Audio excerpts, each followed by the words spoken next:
warahmatullahi wabarakatuh. Waalaikumsalam warahmatullahi Biniyati qabul ziyarah wa hausulil isyarah wal bisyarah wa tamamil maqasid wa salih syahri tahiran wa batinan ala kunatin salihah wa alamana wa ahlana wa asalafana wa abdana salihana wa alama bilmillah min salihiyah.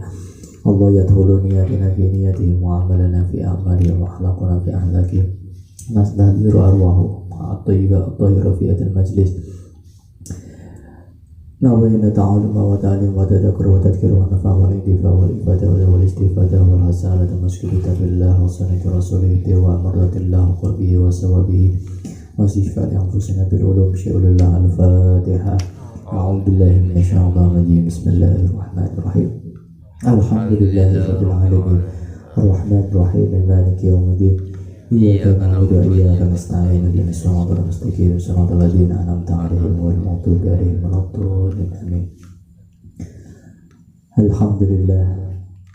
Alhamdulillahilladzi bi ni'matihi tatimmus shalihat wa bi fadlihi tatanazzalul barakat wa bi taufiqihi tatahaqqaqu ta'limat. Wassalatu wassalamu ala sayyidina Muhammadin sahibil ayati wal mu'jizat wa ala alihi wa ashabihi wa man tabi'ahum bi afdalis salati wa azkat tahiyyat. Subhanaka la ilma lana illa ma 'allamtana innaka antal alimul hakim. Rabbi shrah li sadri wa yassir li amri wa hlul 'uqdatam min lisani yafqahu qawli amma ba'd.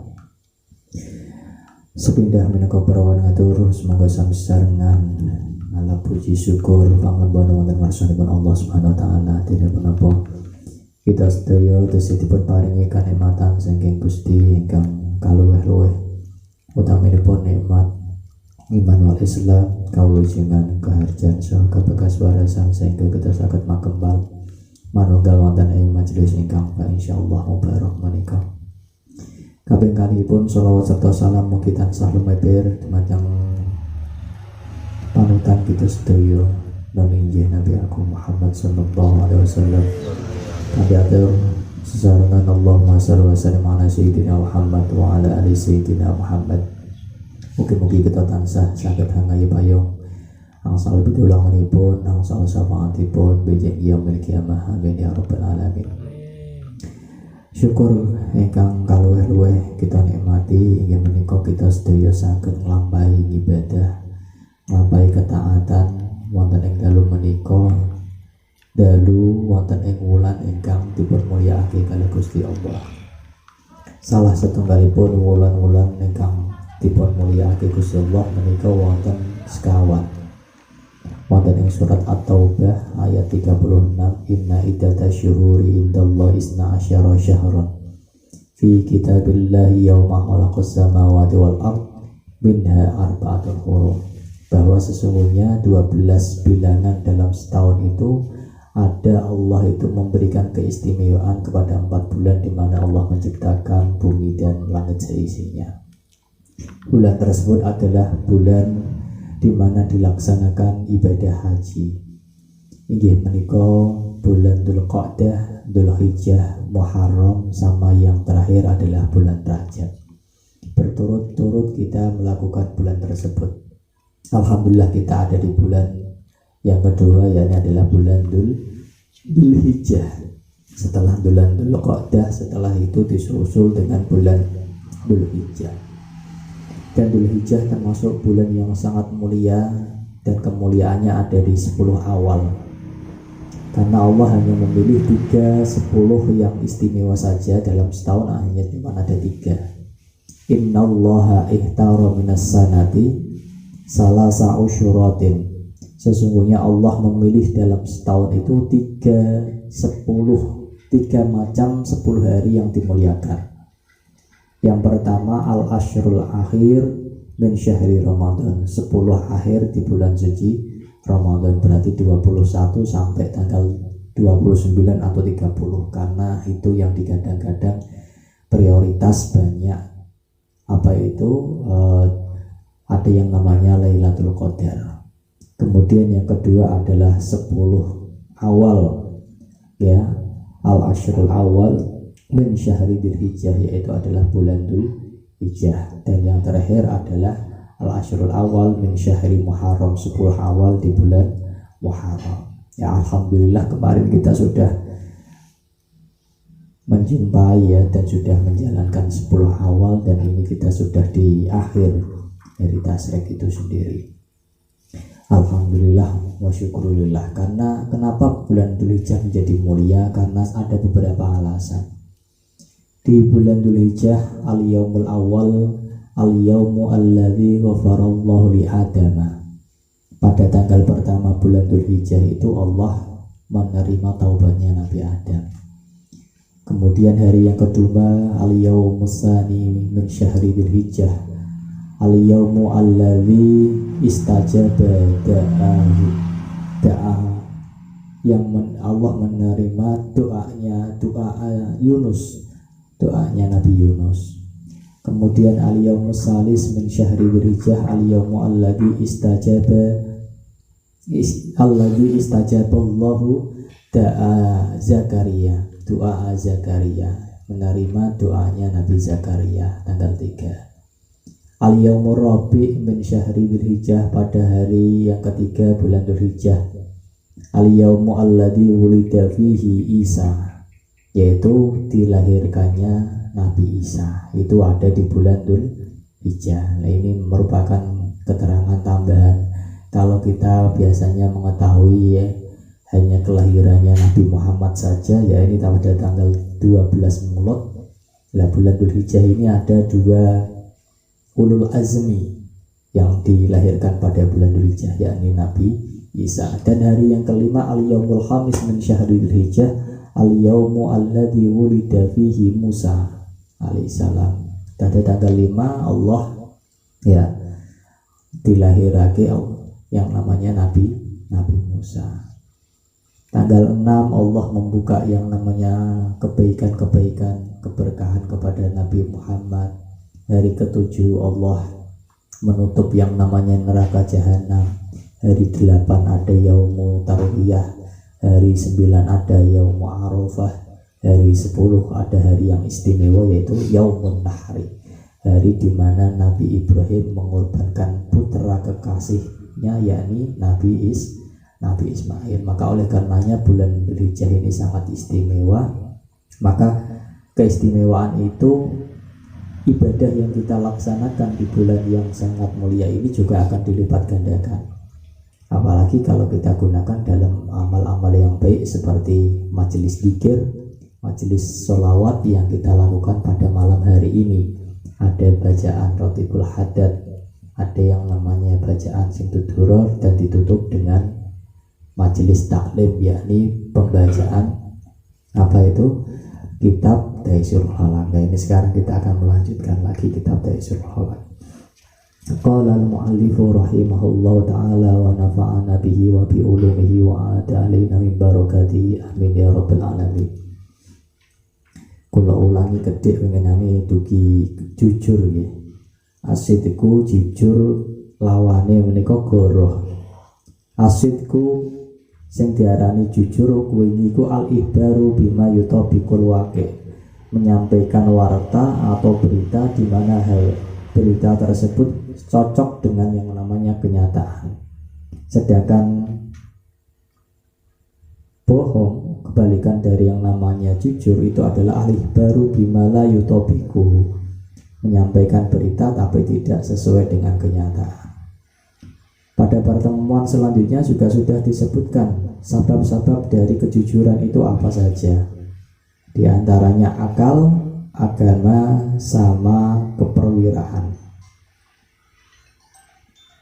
Ya, yang pertama adalah akal. Kenapa akal menjadi sebuah sabab munculnya kejujuran itu sendiri? Li'annal akla, karena sesungguhnya akal itu yudriku iso nemu opo akal manfaat sidqi, kemanfaatan dari kejujuran itu sendiri. Orang yang berakal pasti bisa mengira-ngirakan manfaat dari kejujuran itu apa.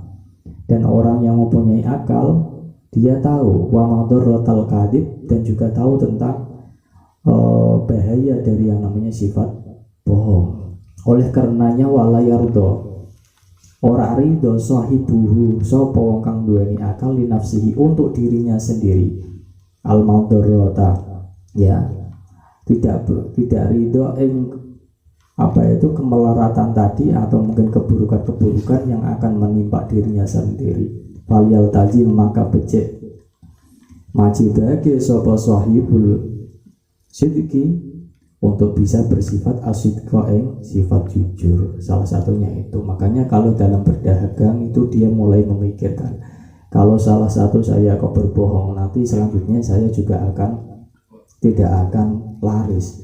Sekali dia bicara, oh ini buahnya manis tapi ternyata asam, oh ini buahnya baik ternyata buahnya busuk. Nah untuk selanjutnya dia nggak akan mendapatkan pelanggan kembali, tapi yang didapatkan adalah sebuah keburukan buat dirinya sendiri. Akhirnya dagangannya tidak laku karena kebohongan yang sudah dia lakukan. Misalnya dia seorang pejabat yang tadinya menjanjikan untuk enaknya rakyat, kalau saya nanti kepilih menjadi wakil rakyat, kalau saya nanti kepilih jadi yang namanya lurah, saya akan memberikan gratisan, mesejahterakan rakyat dengan memberikan sebuah program-program yang sudah dijanjikan. Namun ketika janji tersebut hanya sebagai ucapan belaka, tidak ada realisasi, maka selanjutnya dia tidak akan terpilih lagi untuk periode berikutnya.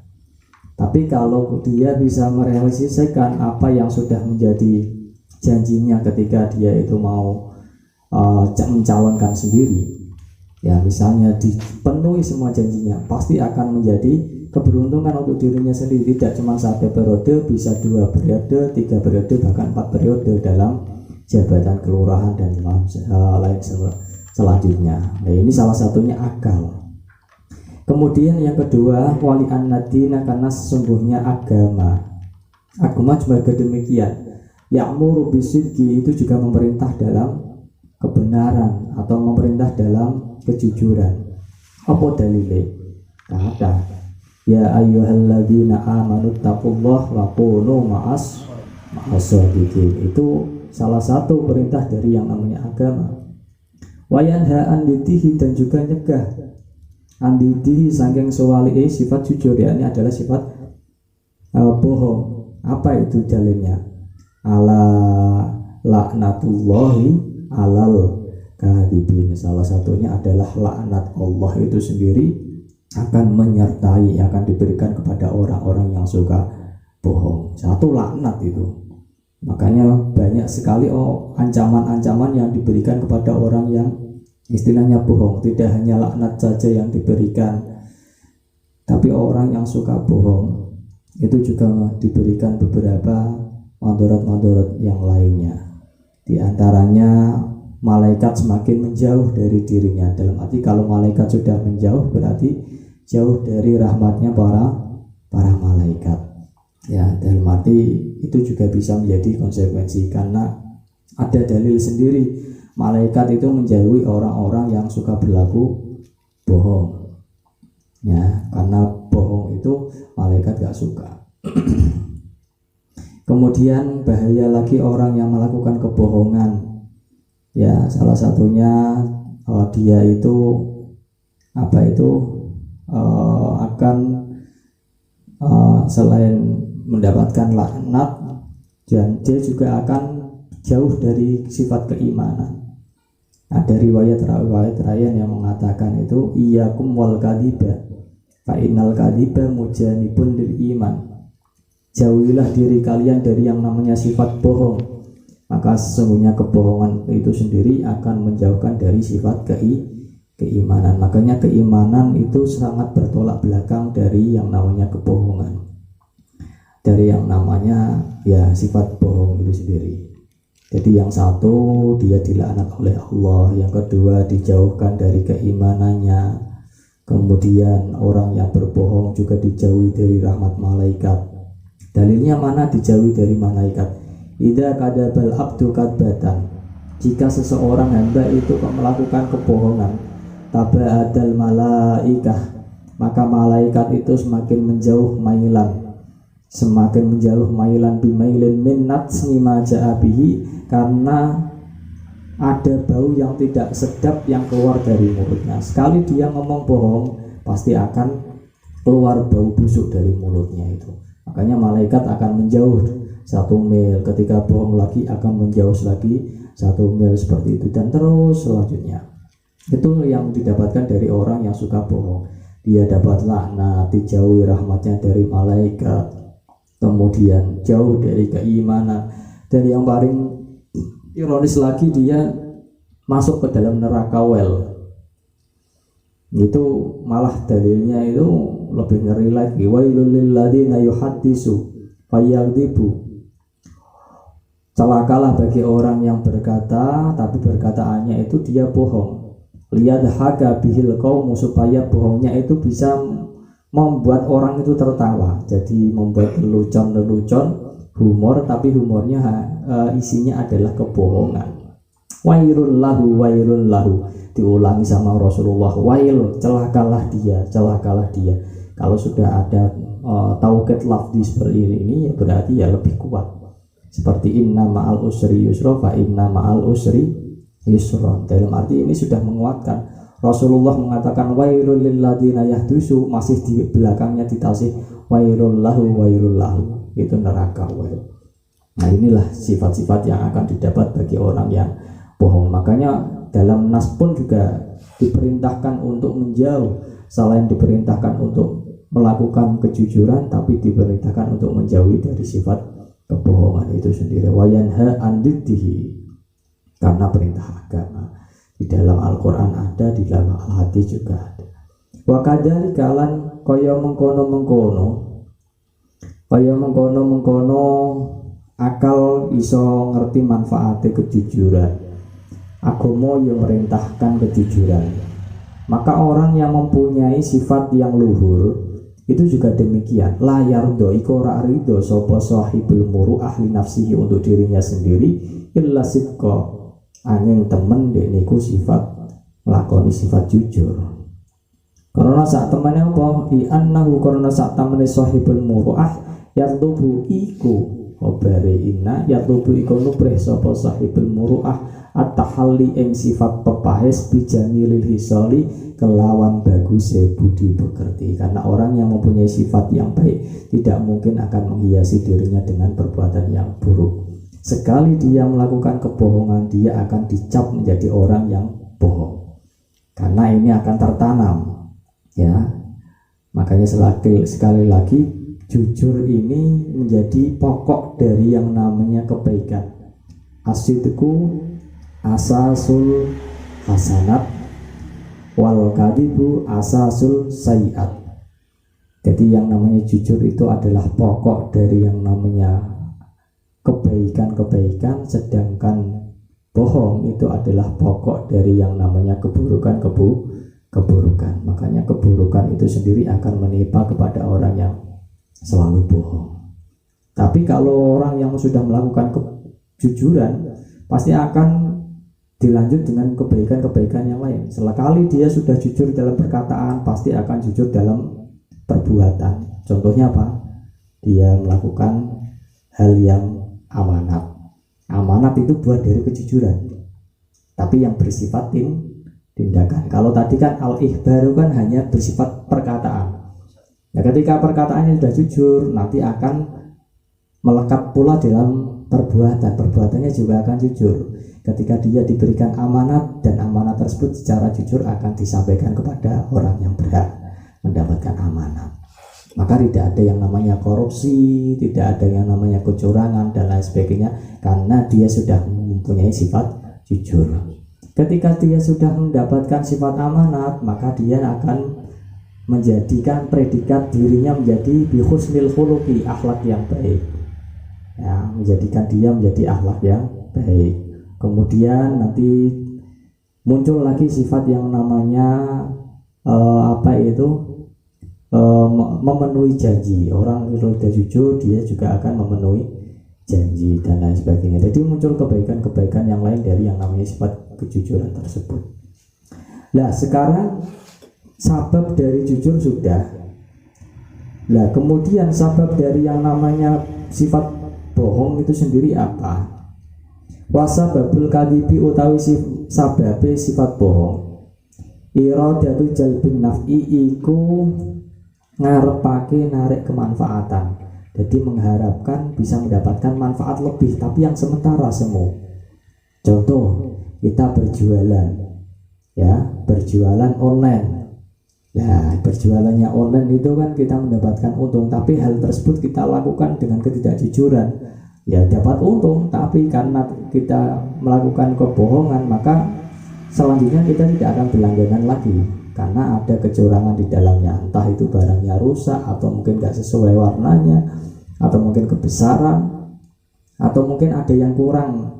Misalnya beli lemari, kita rakit sendiri, kemudian rakitannya ada yang kurang. Nah, ini kan berarti ada yang kecurangan di situ, ada kebohongan. Ya, mendapatkan manfaat-manfaatnya bagi yang tadinya.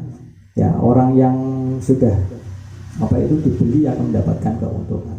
Misalnya beli durian, dia ngaku kalau ini adalah durian montong, atau mungkin durian yang paling enak itu apa itu? Musaking. Nah, misalnya seperti itu. Kemudian bilang seperti itu, wah ini kulitnya tebel mas, dan lain sebagainya. Ya udah, tak beri, dijual, itu ternyata dijual 200.000, mau mendapatkan keuntungan yang sangat instan, tapi keuntungan tersebut hanya bersifat sementara. Jadi hanya mendapatkan keuntungan kemanfaatan yang semu saja. Iradatu jalbin naf'i, sebabnya itu karena ingin mendapatkan keuntungan lebih. Yang kedua, wa iradatu daf'id dorori, lan ngarepake nolak kemelaratan. Misal dia melakukan sebuah kecerobohan dalam pekerjaan, biar dia tidak dimarahi sama atasannya, akhirnya dia berbohong bahwa yang melakukan kesalahan tersebut bukan dirinya, tapi orang lain. Nah, ini mencoba untuk berbohong, tapi untuk menutupi kesalahan dirinya sendiri, biar orang lain yang kena. Nah, ini salah satu sebab dari kenapa orang tersebut melakukan tindak kebohongan, karena tidak ingin dirinya sendiri mendapatkan celaka, akhirnya dia bohong. Nah, ini nggak boleh seperti itu. Atau misalnya, dan lain sebagainya. Jadi ada beberapa hal ya yang harus kita lakukan. Kemudian di annal insana, karena saat teman menungso kodiaro teriku terkadang ningali sopo insan fil kadibi ing dalam sifat goroh asalamah ing keselamatan. Makanya tadi keselamatan hanya dia dapatkan bersifat semu. Dia tutupi terus kebohongan tersebut untuk mencari-cari alasan, untuk mencari-cari sebuah argumentasi biar dia itu sendiri tidak kena jeleknya, kena buruknya. Akhirnya dia mencoba untuk menutupi hal tersebut dengan cara berbohong. Akhirnya selamat, tapi keselamatan ini lama kelamaan juga akan tercium juga, seperti yang namanya bangkai itu mau ditutup-tutupi akan selalu tercium. Fayatihi moko nekani sapa insan hi ing as-salamah. Al-kadib ya, bukan al-salamah. Moko nekani sapa insan hi ing kadib itu sendiri. Maka karena dia pengen selamat, maka dia melakukan yang namanya sifat kebohongan. Jadi wedine nak ndek niku jujur ya ajur. Padahal yang sebaiknya jujur itu malah membuat orang itu selamat aslinya, bahkan mendapatkan keberuntungan. Banyak sekali kisah-kisah yang kita dapatkan orang itu jujur malah mendapatkan keberuntungan. Ya, contohnya ada kisah hikayat pada zamannya Sayyidina Umar. Itu pedagang susu ya. Pedagang susu tersebut ya dalam keadaan janda, sudah ditinggal suaminya, dan dalam keadaan miskin hanya mempunyai anak perempuan satu. Anak perempuan ini adalah wanita yang solihah. Kemudian jualan di pasar. Nah, jualannya itu di pasar semuanya susu ya, karena dia nggak pengen murni ya, susunya pengen murni. Yang lain itu susunya sudah murah-murah. Wah, dia masih tetap stabil harganya. Yang tadinya susunya harganya 5.000, yang lain dihargai 4.000, 3.000. Lama kelamaan nggak laku-laku dia sendiri. Akhirnya ditawari sama teman-temannya, Bu, biar laku susunya itu dicampuri sama air saja, biar nanti tambah laku dan kita turunkan harganya. Tapi ibu mau nggak mau, saya nggak mau menyampuri susu tersebut dengan air. Saya pengen air ini menjadi air yang murni, susu dari perasan kambing. Ya, tapi lama kelamaan nggak ada yang beli. Akhirnya ibunya mulai berubah pikiran. Bagaimana kalau saya bermain curang ya?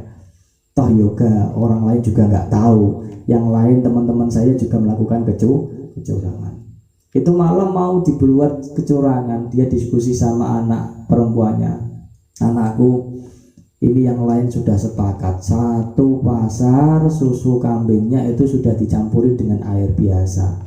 Ini kalau kita seperti terus seperti ini tanpa ada peningkatan, masih mempertahankan kemurnian susu, ya kita nggak akan laku-laku, nggak ada yang kita makan untuk seharinya. Tapi ternyata anak perempuannya sangat baik itu, Bu. Ya, ini mungkin nggak ada yang tahu orang-orang. Ya, tapi ingatlah Allah itu selalu melihat, selalu memperhatikan kita. Ya, dan Sayyidina Umar meskipun malam ini enggak melihat, pasti juga nanti kelamaan akan mendengar. Dan ternyata benar ketika ada perbincangan antara si ibu dan si anak tersebut, itu Sayyidina Umar berkeliling. Biasanya kan Sayyidina Umar sebelum tidur itu berkeliling ke rumah. Nah misalnya jam 11 bengi kok ono sing cek klutak-klutik didelok, sapa sih sing digurung turu cek njero gawe. Ternyata tas di dalam diskusi itu didengarkan sama Sayyidina Umar, melihat kejujuran anak yang sangat luar biasa tersebut.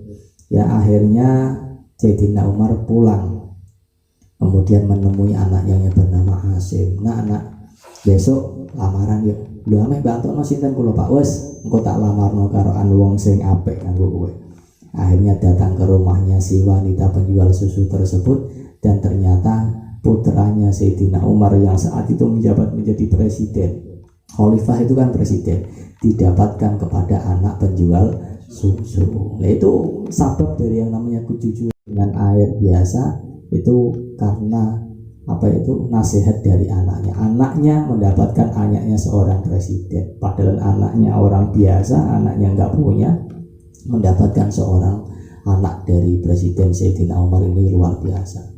Bahkan anak dari Asim dan wanita anak yang menjual susu tadi itu membuahkan orang yang luar biasa. Lahir anak yang namanya Abdul Aziz. Dari Abdul Aziz tersebut melahirkan lagi Umar bin Abdul Aziz, seorang khalifah lagi yang sangat gagah perkasa. Itu juga dari buah hasil dari tadi Asim dan wanita dari penjual susu tadi, karena kejujurannya menjadi alim ulama, menjadi orang soleh. Ada lagi kisah yang dialami orang soleh itu yang namanya Sabit dari perjalanan ke Mekah ke Kufah, jauh itu, bermil-mil, beratus-ratus kilo. Perjalanan tersebut menempuh perjalanan hampir, istilahnya itu kalau dulu belum ada kendaraan yo sampai beberapa minggu. Karena pembekalan sudah habis, beberapa hari gak makan dan minum, pengen mencari minum. Nah dari situ Sabit mencari minum sampai ke pinggir-pinggir sungai. Nah di pinggir sungai tersebut menemukan buah apel. Wah seger iki. Aku udah inginane orang mangan, orang ngombe suwene bol kentok dilalah entuk buah apel. Dipangan buah apel kriuk. Nah bar dipangan separuh kelingan, ya Allah, aku iki mangan buah apel sapa? Angger tak pangan, angger tak entekno wae. Wis iki separone aja dipangan iki, tak bungkusane. Aku kudune golek ridone karo sing duwe apel iki. Akhirnya dia punya pemikiran kalau apel ini pasti terbawa dari yang namanya arus sungai. Ya, dilalui arus sungai yang sangat berlika-liku, kemudian menuruni menaiki tebing, ya menuruni lembah, dan terus dengan perjalanan yang sangat berat. Akhirnya di penghujung tersebut ada yang namanya kebun buah apel. Nah, mulai agak bahagia ini Sabit, alhamdulillah wis entuk sing jenenge pemilik buah apel. Ditanya, Pak nyuwun sewu, niki wau kula angsal buah apel teng daerah mriku tebih hampir 5 kilonan. Lah niki kula teng mriki apel leres apel ingkang tesih sepalih niki buah jenengan, buah dari apel tersebut jenengan padake didelok-delok. Nggih leres Pak, niki buah apel yang dari kebun kita, mirip dari teksturnya, rasanya juga mirip dan juga rasanya juga manis. Gini Pak, saya ini tadi menemukan di pinggir jalan, kemudian saya dalam keadaan lapar dan dahaga dalam perjalanan yang sangat jauh, dan saya makan belum minta izin. Maukah jenengan memberikan ridho dan izinnya dan memaafkan saya? Yang penjaganya tadi kebun, wah maaf Pak, saya bukannya tidak mau memberikan maaf, ini apel ini bukan milik saya, ini apel ini milik dari majikan saya, rumahnya cukup jauh, jenengan harus menempuh beberapa kota lagi dari sini. Wah bingung iki sabet. Ya kudune tetap dilakoni, biar buah apel ini tidak menjadi sebuah api yang nanti akan membakar perutnya. Akhirnya dia harus menempuh beberapa kota-kota lagi, beberapa hari lagi untuk bisa menemui sang pemilik dari kebun apel tersebut. Ternyata sang pemilik buah apel itu seorang raja yang mempunyai istana di suatu daerah atau wilayah. Diketuknya, Assalamualaikum. Waalaikumsalam. Kula nuwun niki badhe silaturahim sepindah Pak. Nomor kalih niki badhe ngaturake nyuwun ngapunten kula bilih kula ndapati buah apel teng pinggir jalan. Teng mriku tebih Pak, kula tumangsale niku kula nyuwun sewu, kula hilaf dalam keadaan lapar, dahaga, dan kula sampun dahar sepalih niki. Apel sing sepalih tesih wonten niki kula niku. Napa jenengan purun maafke kula lan ridhoni anggenipun perbuatan kula. Wah, sing jenenge pemilik apel kok ana wong kok iso jujur ngene. Apel siji wae direwangi mlaku pirang-pirang kilo sampai melewati beberapa kota. Ana wong kok iso kaya ngene iki, aneh iki. Nah, dalam hatinya itu pengen didapatkan putrinya. Moh aku ora bakal terima kowe. Lah terus bagaimana Pak, iki nyuwun sewu, mau aku gak pengen dibakar ning neraka Pak. Ya kudune ana syaratnya, nek kowe pengen di Ngapura kudune kowe engko nikah karo anakku. Tapi anakku iku ora anak sembarangan. Anakku iki wonge cacat kabeh awake. Kupinge budeg, mripate wuta, ya sikile bejok sengkleh. Wis pokoke ra ono siji jenenge kesempurnaan, cacat kabeh. Wah, dalam benak, waduh sobek aku gara-gara mangan apel wae entuk kawin wong sing elek kan ngono cacat. Ternyata beneran. Tapi di dalam benaknya itu aku luwih apik dinikahno karo wong sing cacat ning donya daripada disiksa ning akhirat. Ternyata dikabulkan. Ya sudah, saya mau nerima putrinya jenengan, putrinya sang raja yang tadinya cacat. Ketika sudah ijab kabul, kemudian ditemuinya seorang istri tadi diketuk malamnya itu ijikun gelap-gelapan. Bariku didelok lho, awake kok kaya ijik utuh kabeh ditemak-demak. Lho sikile kok ijik utuh, darene kok gak duwe sikil, gak duwe tangan. Berarti uripno. Ternyata kesempurnaan yang luar biasa. Istrinya dia yang dia dapatkan ketika lampu itu sudah dinyalakan, wanita yang sangat cantik luar biasa, kaki yang sangat bersih, ora ana panune, ora ana sing jenenge celo sithike pun mboten wonten. Tangane ditakoni, lho Dik, darene iku aku ame ditokno karo wong sing cacat kok, tapi kok jebule kowe ayu. Sing dimaksud niku piye? Bener bapak saya itu. Bapak saya menjodohkan jenengan sama saya itu kepada orang yang tuli, karena saya nggak pernah mendengarkan hal-hal gosip, nggak pernah mendengarkan hal-hal yang diharamkan, nggak pernah. Mata saya buta karena saya nggak pernah melihat hal-hal yang istilahnya mengandung syahwat, nggak pernah. Ya, mulut saya juga tidak bisu, dikatakan bisu karena istilahnya saya nggak pernah mengeluarkan kata-kata yang kotor sedikit pun. Misoh ya ora tahu, hanya saya gunakan untuk membaca Al-Quran, membaca sholawat, tasbih. Kaki saya dikatakan kaki pincang karena memang tidak pernah saya gunakan untuk perbuatan-perbuatan yang keji, untuk maksiat. Saya gunakan untuk pergi, untuk ibadah, majelis taklim dan lain sebagainya. Ini yang dikatakan oleh bapak saya. Berarti bapak kamu bohong? Ya bukan bohong, ini yang namanya ngaji aja gitu. Nah ini jadi langsung syukur langsung diterima. Nah ini buah dari yang namanya kejujuran dari perbuatan tersebut, tidak hanya ya perbuatan jujur dalam perkataan tapi dalam perbuatan. Akhirnya dia mendapatkan istri yang anak raja, yang cantik rupawan. Dari kejujuran ini anaknya dan tadi Sabit itu membuahkan anak yang luar biasa. Keluarlah seorang ulama yang bernama Abu Hanifah atau Nu'man bin Sabit. Ya, kenapa kok jadi wong sing ulama ngono kuwi? Karena orang tuanya orang tua yang hebat. Orang tua Sabit itu adalah siapa? Itu bapak yang jujur, ibunya juga orang yang gak pernah maksiat sedikit pun. Akhirnya keluar anak yang namanya Nu'man. Nu'man bin Sabit. Sabit itu tadi orang yang sangat luar biasa kejujurannya. Ini buahnya sangat luar biasa. Atau meneh kisah Abdul Qadir dengan kejujurannya dia bisa mentobatkan beberapa perampok dan lain sebagainya. Kemudian ada Abu Judanah niku juga demikian dengan kejujurannya. Wah luar biasa itu kisah-kisahnya. Itu kalau ada kisah-kisah kejujuran itu luar biasa, bisa kita praktekkan. Ya kita lanjut lagi biar nanti biar mendapatkan lagi. Ya salah satunya tadi yang membuat orang itu melakukan kebohongan adalah dengan mendapatkan manfaat, kemudian pengen terhindar dari musibah,